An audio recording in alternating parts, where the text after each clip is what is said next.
पूरे 1 साल का इंतजार एसआईआर का कर रहे थे कि अब एसआईआर आएगा तब सुधरवाएंगे। पता है क्या कर रहा है? चुनाव अधिकारी कह रहे हम नहीं सुनेंगे, हम रिसीविंग नहीं देंगे, भगा दे रहा है वहां से हमारे बीएलओ को। सीएम जो है उनका आप दो रख लेते हैं, फिर पारदर्शिता की बात कर रहे हैं। मैं हूं यासर मलिक। कर रहे हैं मतलब आम लोगों के लिए पूरी पारदर्शिता और पूरी पारखी नजर के साथ काम हो रहा है, लेकिन जो प्रदेश का उप मुख्यमंत्री है उसके लिए वो ये मान के चल रहे हैं कि अरे वो तो खुद ही सजग हैं, कुछ उनके लिए गलती बच गई तो वो खुद ही आके कंप्लेन कर देंगे। ऐसे काम हो रहा है क्या फिर? और आप देख रहे हैं अपना यूट्यूब चैनल YS3 न्यूज। अभी भी आप कह रहे हैं दूध का दूध है, पानी का पानी है, ये तो सब मिलावट और गोलमाल लग रहा है सर। आम जनता परेशान हो जाती। सर मंत्री साहब हैं, ये तो सिर्फ ऐसे कह के बच सकते हैं ना, कह देते सिस्टम की गलती है। हम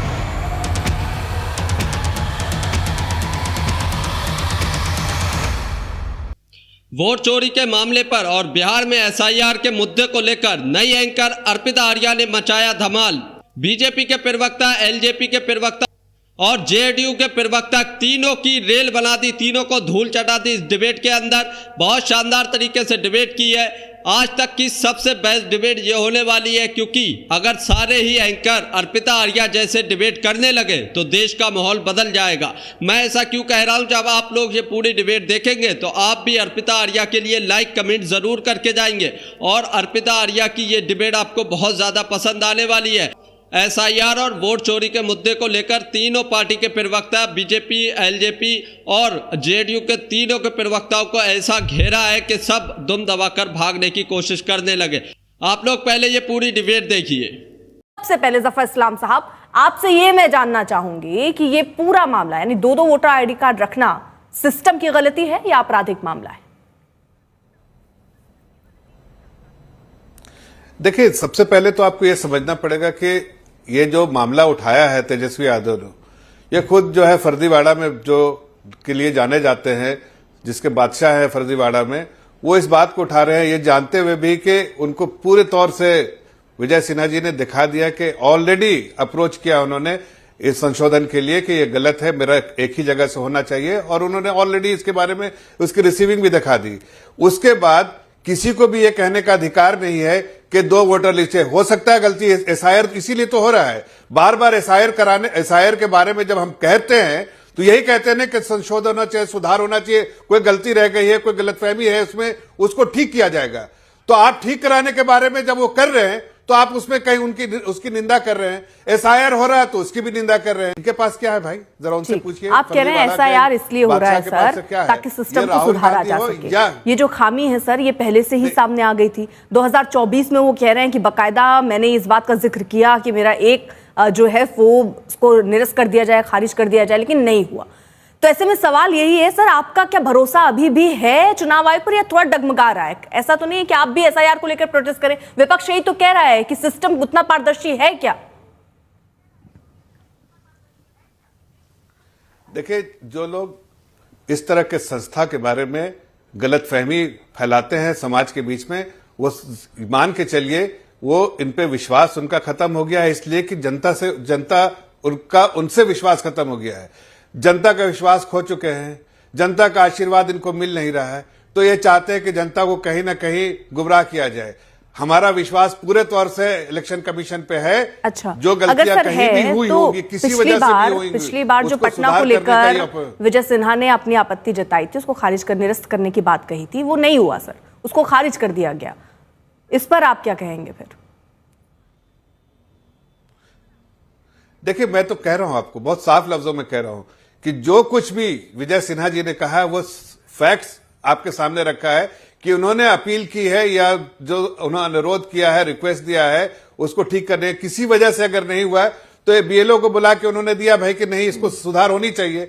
आखिर ये एक्सरसाइज क्यों हो रहा है अर्पिता जी? इस बात को समझना पड़ेगा। अप्रैल में आपने सर ये किया, बता दिया कि देखिए एक जो है वो उसको निरस्त कर दिया जाए। पूरे 1 साल का इंतजार SIR का कर रहे थे कि अब SIR आएगा तब सुधरवाएंगे।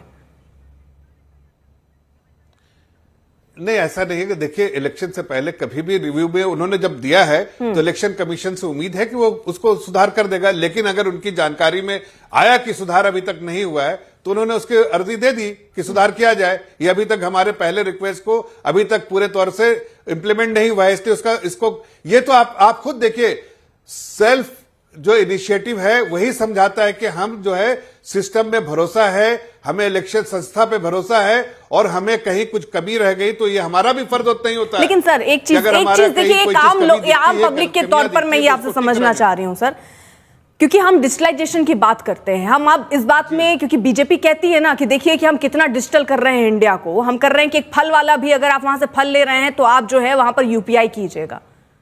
तो ऐसे में क्या चुनाव की जो पूरी प्रक्रिया है इसमें ऐसे कैसे हो रहा है कि दो वोटर आईडी कार्ड बन जा रहे हैं, एपिक नंबर दो आ जा रहे हैं? क्या इसको डिजिटलाइजेशन नहीं इसका होना चाहिए क्या? क्योंकि ऐसे वक्त पे जब लोकतंत्र को बचाने के लिए सबसे इंपॉर्टेंट वोटर आपका जो आप बनता है वो महत्वपूर्ण है सर, इसको डिजिटलाइजेशन इसका क्यों जरूरी नहीं है? देखिए अर्पिता जी, आप अगर ये पूछ रही है कि आप अगर संदेह इलेक्शन कमीशन के प्रति आपको है, क्या आप इसको हमारे से पूछ रही हैं, या आप कह रही हैं कि ऐसी गलतियां हो सकती है उसका सुधार होना चाहिए कि नहीं? सुधार तो मैं आपसे ये कहना चाह रहा हूं कि देखिए, संदेह की बात नहीं है, मैं ये पूछ रही हूँ कि जब हम हर जगह, मैं आपसे, क्योंकि बात होती है ना कि डिजिटलाइजेशन की बात हो रही है, तो जब लोकतंत्र की सबसे जरूरी चीज जो हक होता है एक वोटर का, तो वो उसको डिजिटलाइजेशन करने की कोशिश क्यों नहीं हो रही है? और क्या बीजेपी ये इस तरह के सुधार का प्रस्ताव कोई रखेगी आगे सामने? क्योंकि जरूरी है ना सर, उसमें भी ऐसा हो जाए कि अगर कोई दिल्ली में किसी का एक और वोटर आईडी कार्ड हो, बिहार में भी है, तो अपने आप ही निरस्त हो जाए। ये प्रक्रिया हो सकती है ना, हम डिजिटलाइजेशन में बढ़ रहे हैं ना आगे सर। मैं आपको उसका जवाब दे रहा हूं कि देखिए, हर वो टेक्नोलॉजी का इस्तेमाल भारतीय जनता पार्टी और हमारी सरकार इस कोशिश में रहती है कि टेक्नोलॉजी का इस्तेमाल होना चाहिए, और अगर इलेक्शन कमीशन एक ऐसी संस्था है जो इंडिपेंडेंट संस्था है, उसको जो भी टेक्नोलॉजी का इस्तेमाल करने की जरूरत होगी वो जरूर करेगा। उसमें हमें निर्देश देने की जरूरत नहीं, लेकिन हम ये जरूर एडवोकेट करते हैं कि डिजिटल हो या किसी भी टेक्नोलॉजी का इस्तेमाल होके अगर एफिशिएंसी आए, बेहतर हो, एफिशिएंसी हो, तो उसको लाना चाहिए, और हम इसको एडवोकेट करते रहते हैं। इसीलिए तो आज देखिए डिजिटल इकोनॉमी हमारी बढ़ रही है। लेकिन कंचना एक छोटा सा जवाब आपका, फिर राजेश। अर्पिता जी, ये सच में बड़ा विचित्र है कि जो इलेक्शन कमीशन गलती कर रहा है उसी इलेक्शन कमीशन के प्रवक्ता बने बैठे हुए हैं।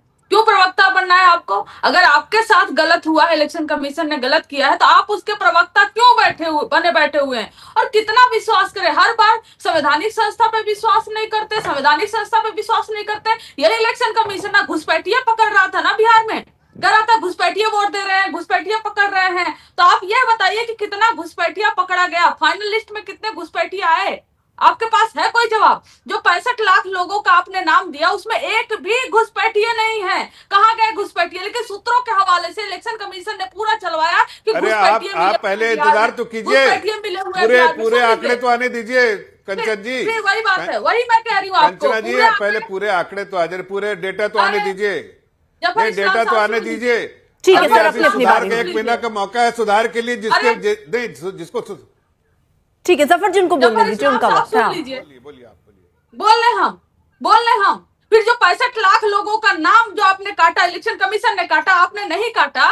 वो 65 लाख लोग जब इलेक्शन सुप्रीम कोर्ट ने डायरेक्ट किया कि वो पूरा डिटेल दीजिए, आप बूथ नंबर दीजिए, नाम दीजिए, आप सब कुछ दीजिए, तो क्यों ये इलेक्शन कमीशन कह रहा है कि नहीं हम ये आंकड़े नहीं दे सकते? ये हम आंकड़े देने के लिए मजबूर नहीं है, हम बाधित नहीं इसको देने के लिए। क्यों, क्या छुपा रहे हैं आप? और ऊपर से कह रहे हैं कि आप तो कोई शिकायत ही नहीं कर रहे। हमने 100 से ज्यादा शिकायतें की हैं, लेकिन इलेक्शन कमीशन अपने वेबसाइट पे दिखा रहा है कि किसी भी पार्टी के बीएलए ने कोई कंप्लेन नहीं की है। मेरे पास सारे आंकड़े हैं, सारे पीडीएफ है, सारे स्कैन कॉपी है, जो मैं आपको यहाँ शो कर सकती हूँ कि हमने किस विधानसभा में कितने कंप्लेन किए हुए हैं। लेकिन एक भी कंप्लेन ना इलेक्शन कमीशन अपने वेबसाइट पे दिखा रहा है, ना मीडिया में चल रहा है कि अपोजिशन पार्टियां उनके बीएलए जाकर, उनके कार्यकर्ता जाकर कंप्लेन कर रहे हैं। इस तरीके से तो छुपाया जा रहा है। किस बात पे आप हमको कह रहे हैं संवैधानिक संस्था पे विश्वास करिए? सुप्रीम कोर्ट के ऑर्डर को भी इलेक्शन कमीशन नहीं मान रहा है।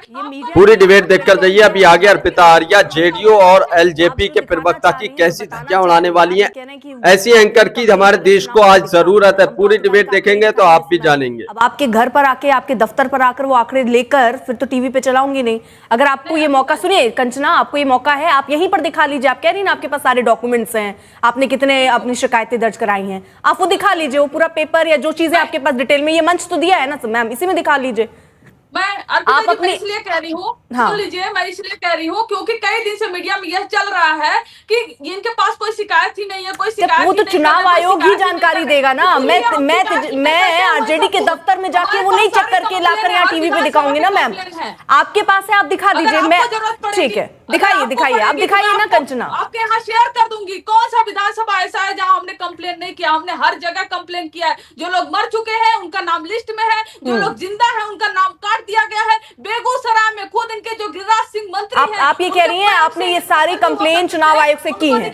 आपकी पार्टी ने ये सारी कंप्लेन चुनाव आयोग से की है? 100 से ज्यादा शिकायतें की हुई है, 100 से ज्यादा शिकायतें की हुई है। और इसको लेकर कल और परसों तेजस्वी जी प्रेस कॉन्फ्रेंस भी करने वाले कि कितनी शिकायतें हमने की है। और एक भी शिकायत, पता है क्या कर रहा है चुनाव अधिकारी? कह रहे हम नहीं सुनेंगे, हम रिसीविंग नहीं देंगे, भगा दे रहा है वहां से हमारे बीएलओ को। कुछ पे रिसीविंग दिया है और कुछ से सासाराम में गए हुए तो वहां से भगा दिया, बेगूसराय में गए वहां से भगा दिया। कंप्लेन ही नहीं ले रहा है, लेकिन ये नैरेटिव चल रहा है कि हम कोई शिकायत ही नहीं कर रहे। और आप एक तो डेटा नहीं दे रहे हो 65 लाख का कि कौन लोग हैं, ये कहाँ गए ये लोग। ऊपर से हम अपनी तरह से रिसर्च करके ला रहे हैं कि यहाँ पे ऐसी गड़बड़ी हुई है, तो आप कंप्लेन लेने को तैयार नहीं हो। और नैरेटिव अलग से चल रहा है क्या कि हमारे पास कोई शिकायत ही नहीं। शिकायत है, शिकायत सुनिए। जितेंद्र कुमार, इस पर एक जवाब।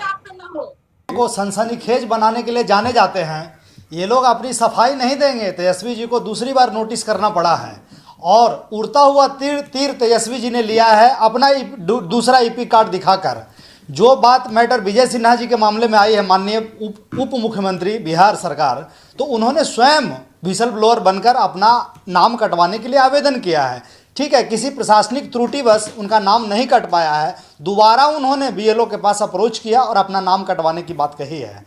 एसआईआर की प्रक्रिया इसलिए तो चलाई गई है ताकि जो मृत मतदाता हैं उनके नाम कटे और जो डुप्लीकेसी है वोटर आई कार्ड में वो हटे। यही तो इसका उद्देश्य है। लेकिन जितेंद्र कुमार जी, आप कह रहे हैं कि एसआईआर की प्रक्रिया इसीलिए है कि जो गलत है, जो मृत हो गए हैं या जिनके पास पूरे डॉक्यूमेंट्स नहीं उनको हटाएं। तो ऐसे में यहाँ पर डिप्टी सीएम विजय सिन्हा के ही दो बने, वो हटाने का नहीं याद रहा? नहीं, तो उन्होंने तो स्वयं आगे बढ़कर नहीं, वो तो मैं समझ गई। आप तो चुनाव अभी आप डिफेंड कर रहे हैं ना। आप ये कह रहे हैं चुनाव आयोग इसीलिए एसआईआर करा रहा है ताकि गलत को हटाया जाए, सही को सामने रखा जाए।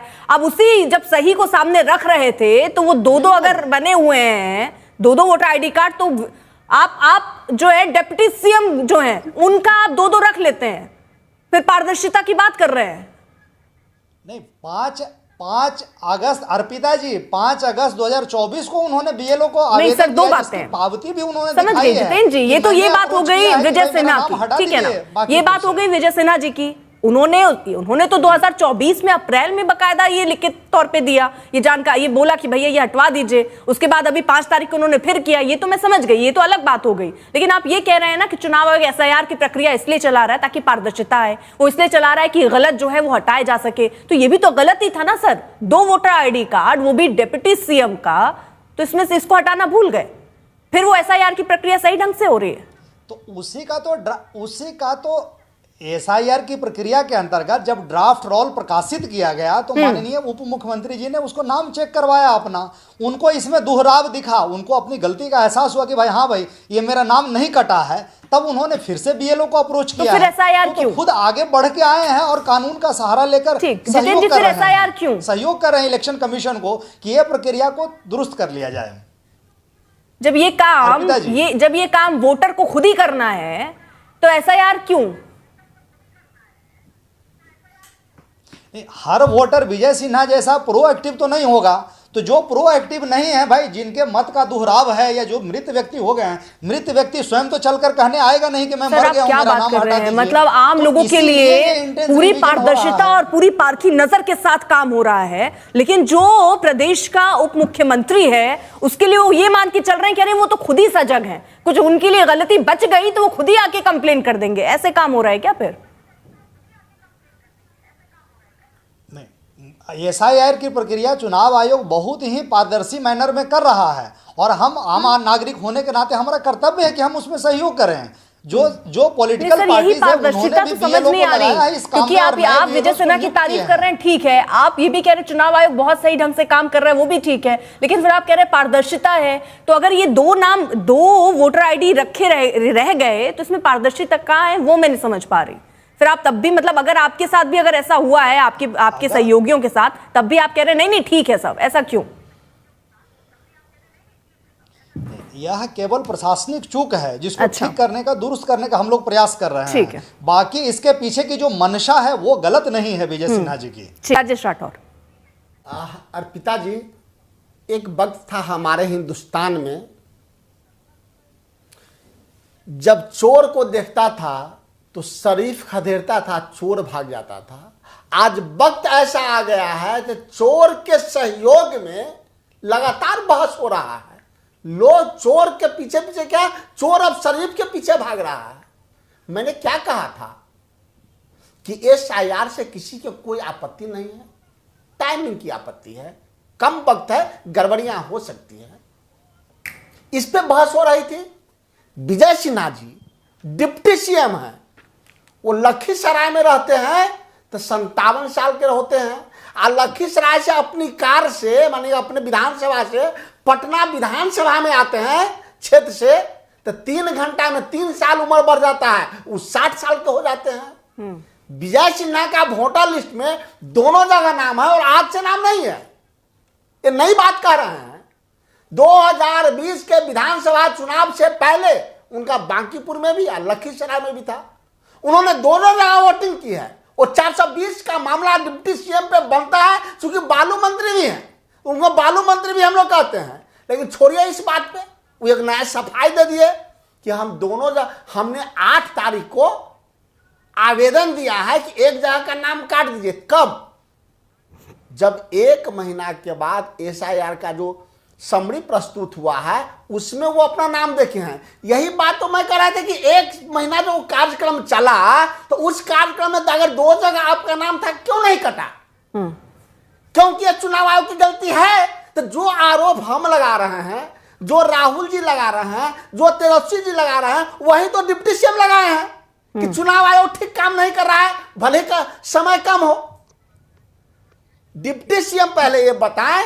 ठीक है, डिबेट को पूरा देखकर जाइए। अब LJP के प्रवक्ता की धज्जियां उड़ाएंगी अर्पिता आर्या, इनसे तीखे तीखे सवाल पूछने वाली है। किसी का मामला बनता है या नहीं बनता है? ठीक है धीरेन्द्र कुमार, ये लालू मंत्री ने नहीं दिखाया और राहुल गांधी जी ने जितना भी बात कही कि ये 2 जगह वोट किया है, फैक्ट चेक में अर्पिता जी आप ही के चैनल पर दिखाया गया कि वो गलत है।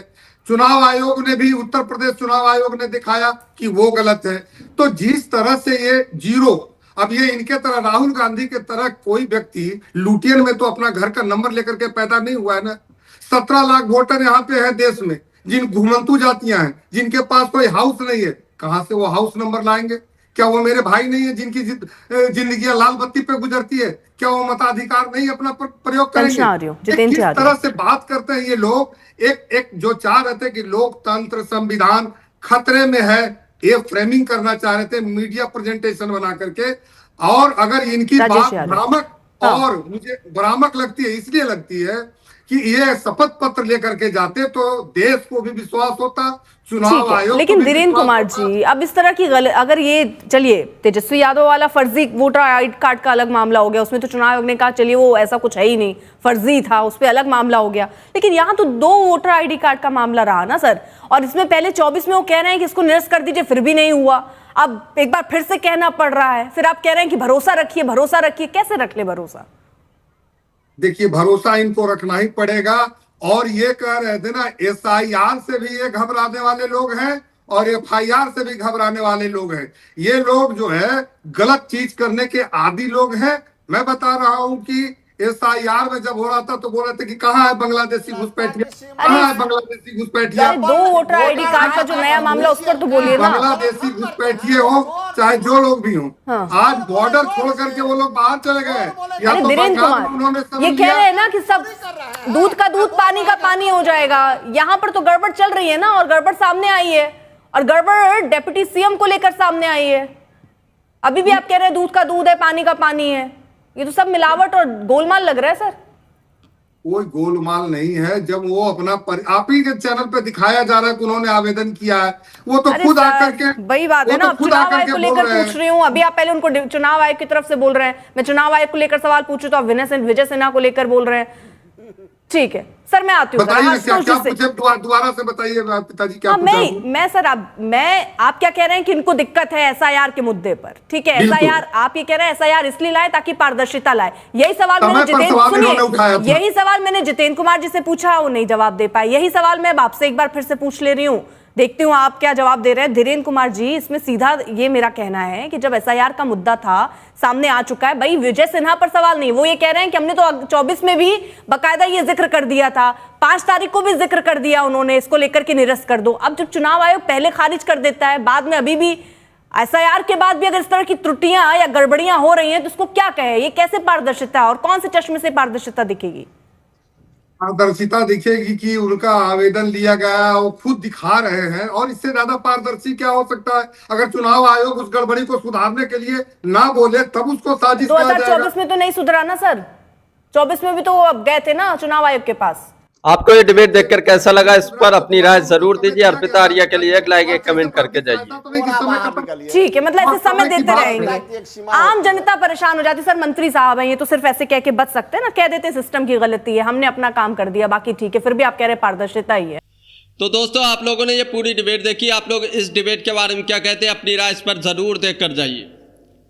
आज हमारे देश के अंदर अगर अर्पिता आर्या जैसे ही सारे एंकर हो जाएं तो देश का माहौल बदल सकता है। अगर सत्ता से सवाल पूछने वाले एंकर यानी अर्पिता आर्या ने जिस तरीके से सत्ता से सवाल पूछे एसआईआर को लेकर, वोट चोरी को लेकर, अगर उसी तरीके से सारे एंकर जो सरकार की गोदी में बैठकर एंकरिंग करते हैं, अगर वो सब सुधर जाएं और अर्पिता आर्या की तरह एंकरिंग करने लगे तो ये देश बदल सकता है, ये देश का माहौल बदल सकता है।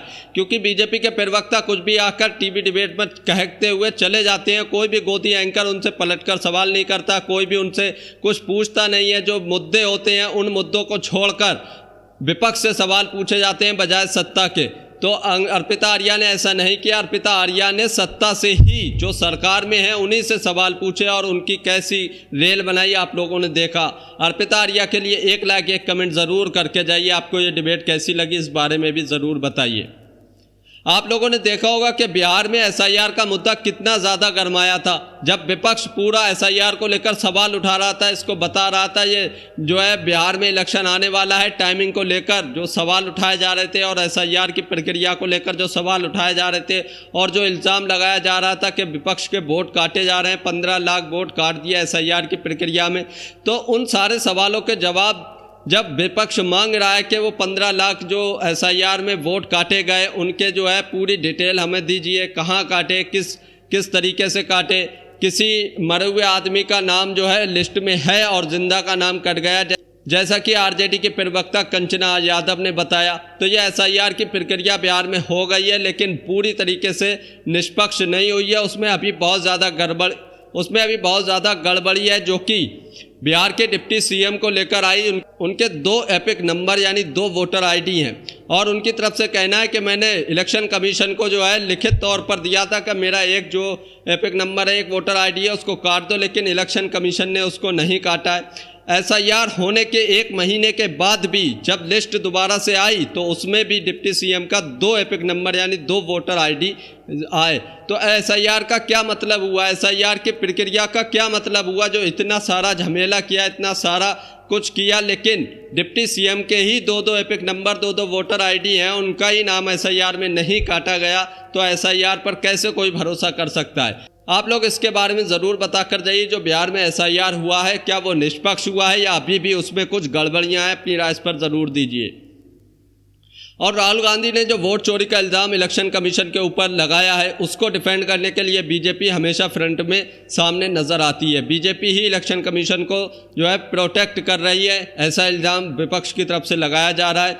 लेकिन इलेक्शन कमीशन की तरफ से अभी तक कोई क्लियर जवाब नहीं आया। जो स्पेसिफिक क्वेश्चन राहुल गांधी ने 5 क्वेश्चन किए थे, उनके जवाब अभी तक नहीं आए हैं। ना इलेक्शन कमीशन इस बारे में कुछ बोल रहा है, बस एक ट्वीट कर दिया, मिसलीडिंग कर रहे हैं राहुल गांधी, पूरे डेटा को ये कर और अपनी जान छुड़ा ली। इसके बारे में अभी तक कोई जवाब नहीं आया है। विपक्ष की तरफ से एक मार्च भी वोट चोरी को लेकर निकाला गया है, जो बहुत ही भारी संख्या में राहुल गांधी और तमाम विपक्ष के लीडर इसमें शामिल हैं। वो मार्च चल रहा है और वोट चोरी को लेकर विपक्ष सड़कों पर उतरा हुआ है। आप लोग इस मुद्दे के इस बारे में क्या कहते हैं? क्या वाकई में हिंदुस्तान के अंदर वोट चोरी हो रही है? क्या इलेक्शन कमीशन वोट चोरी कर बीजेपी को मदद कर रहा है? आप लोग इस बारे में क्या कहते हैं? कमेंट करके ज़रूर बताइए। अगर आप भी गोदी मीडिया का विरोध करते हैं तो हमारे चैनल YS3 न्यूज़ को अभी सब्सक्राइब कीजिए। वीडियो अच्छी लगी हो तो इसको एक लाइक एक कमेंट ज़रूर करके जाइए।